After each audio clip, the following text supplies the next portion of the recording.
বাংলাদেশের প্রাচীন ঐতিহাসিক নিদর্শনগুলোর মধ্যে অন্যতম হল নাটোরের উত্তরা গণভবন। বর্তমান নাম উত্তরা গণভবন হলেও এটা ছিল দীঘাপতিয়া রাজবংশের রাজবাড়ি। আজকের ভিডিওতে আমরা জানতে পারবো এই রাজবংশের প্রথম রাজা কিভাবে একটি সাধারণ পরিবারে জন্মগ্রহণ করেও দীঘাপতিয়ায় রাজত্ব প্রতিষ্ঠা করেছিলেন। এছাড়াও ভিডিওটিতে রাজবাড়ির প্রতিটি অংশ বিস্তারিতভাবে দেখানো হবে।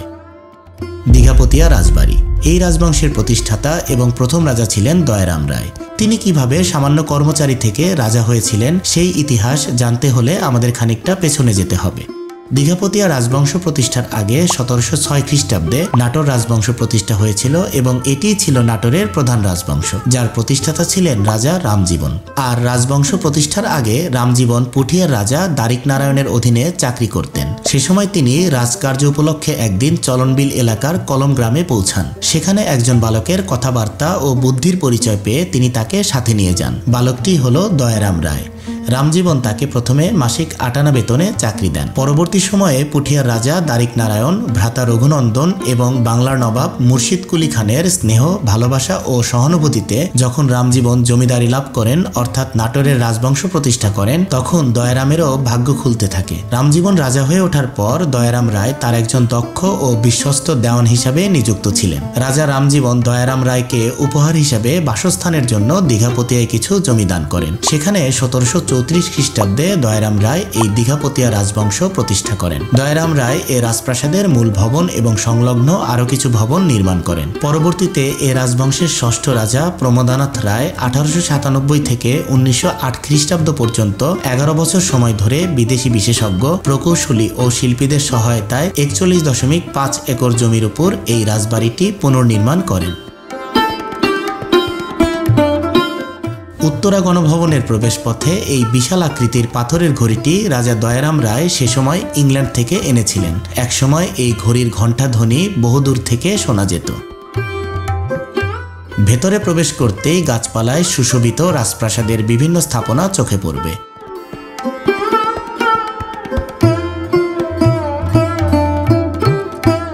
এই কামানগুলো স্থাপন করা হয় 1799 সালের দিকে। আর এই দ্বিতল ভবনটির নাম কুমার প্যালেস। এর উপরের তলায় 4টি শয়নকক্ষ ও একটি ড্রেসিং রুম আছে এবং নিচে রয়েছে সারি সারি কক্ষ। কুমার প্যালেসের বারান্দা থেকে এই বিশাল মাঠের সৌন্দর্য দেখা যায়।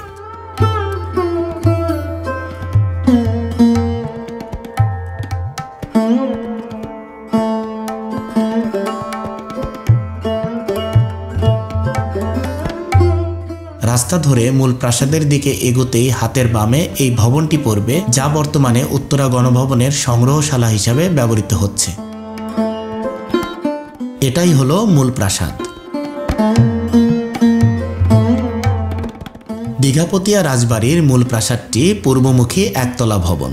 ইংরেজি ই অক্ষরের আদলে নির্মিত প্রাসাদটির সম্মুখভাগে রয়েছে সামনের দিকে অভিক্ষিত 3টি বারান্দা। প্রাসাদটিতে প্রশস্ত ও উঁচু একটি হলঘর আছে এবং এর শীর্ষে রয়েছে একটি প্রকাণ্ড গম্বুজ। কক্ষটির উচ্চতা প্রায় 7.62 মিটার। এই গম্বুজের নিচ দিয়ে হলঘরে পর্যাপ্ত আলো বাতাস আসার ব্যবস্থা রয়েছে। হলরুমের পাশে রয়েছে আরেকটি বড় ঘর। পাশের রান্নাঘর থেকে এ ঘরে সরাসরি আসা যায়। এ ভবনের এক পাশে একটি ঘরে রাজ সিংহাসন অবস্থিত। তার পাশের ঘরটি হলো রাজার শোবার ঘর। প্রাসাদের এ ব্লকটিতে 9টি শয়নকক্ষ, একটি অভ্যর্থনা হল, একটি ডাইনিং হল ও একটি সম্মেলন কক্ষ রয়েছে।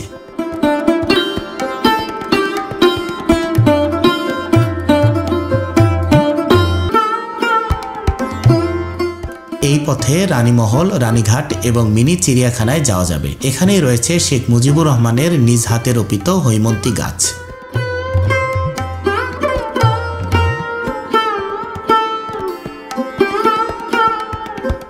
ইতালীয় গার্ডেন দীঘাপতিয়া রাজবাড়ির একটি উল্লেখযোগ্য অংশ। এ বাগানে আমি ইতোপূর্বে কয়েকবার প্রবেশ করলেও বর্তমানে এখানে প্রবেশের সুযোগ না পাওয়ায় ভিডিওতে দেখাতে পারলাম না। মিনি চিড়িয়াখানায় বেশ কয়েকটি চিত্রা হরিণ, খরগোশ, গিনিপিগ, নীলময়ূর, তোতা পাখি, কবুতর সহ আরও কিছু পাখি রয়েছে।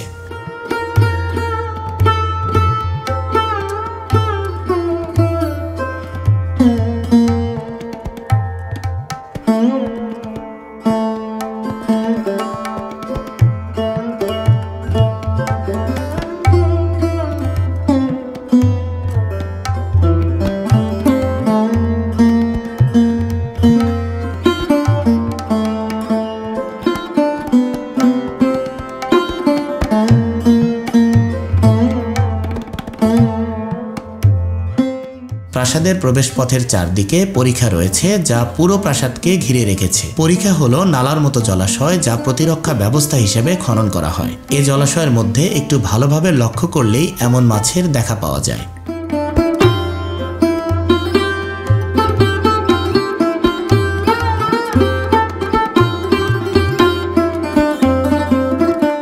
পরিখার সাথে এই পুকুরটি সংযুক্ত রয়েছে, যার উত্তর পারে রয়েছে রানীঘাট। আমি এখন রানীঘাটে অবস্থান করছি।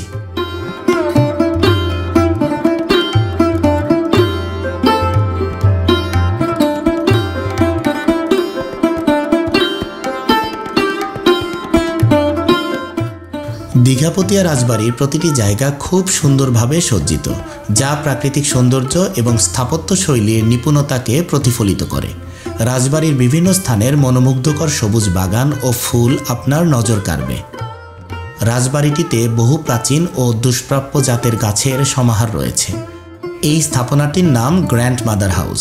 তৎকালীন সময়ে যেসব রানীদের রাজা মারা যেতেন অথবা যেসব রানীরা বৃদ্ধ হয়ে যেতেন, তাদের জন্য এই হাউসটি বরাদ্দ ছিল।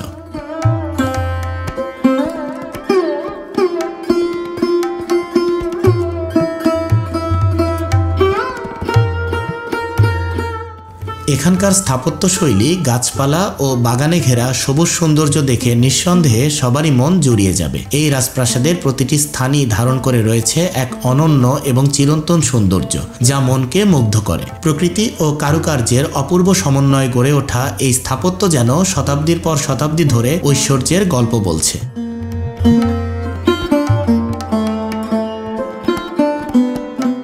নাটোর শহর থেকে মাত্র 3 কিলোমিটার উত্তরে অবস্থিত এই উত্তরা গণভবন। জনপ্রতি মাত্র 30 টাকা দিয়ে টিকিট কেটে আপনিও এই মনোরম সৌন্দর্য উপভোগ করতে পারবেন।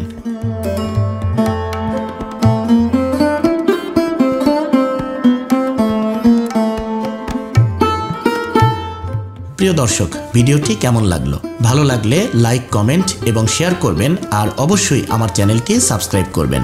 আজকের ভিডিওতে এখানেই বিদায় নিচ্ছি। সবাইকে অনেক ধন্যবাদ। আল্লাহ হাফেজ।